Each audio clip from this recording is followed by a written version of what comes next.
Indian partnership act के कुछ major principles, जैसे इंडियन पार्टनरशिप एक्ट जो है ये कब आया था? 1890 में आया था सबसे पहले, ब्रिटिशर्स के टाइम पर सबसे पहले आया था 1890 में। फिर उसके बाद इसको अमेंड किया गया था 1891 में।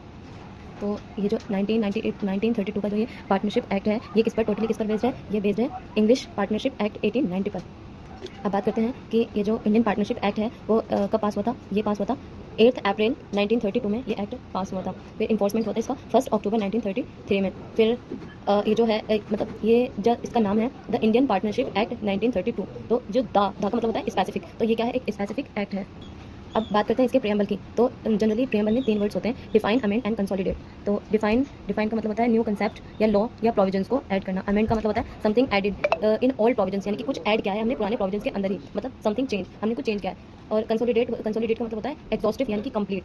यानी कि जब ये हम इसका पार्टनरशिप एक्ट का यूज़ कर रहे हैं तो इसके सिर्फ इसी के ही सब कुछ इसी में इंक्लूडेड है। लेकिन ये क्या है? एक क्वेश्चन अराइज होता है कि क्या ये पार्टनरशिप एक्ट कंसोलिडेटेड या एग्जॉस्टिव है या नहीं। तो partnership act is not exhaustive, partnership act exhaustive नहीं है।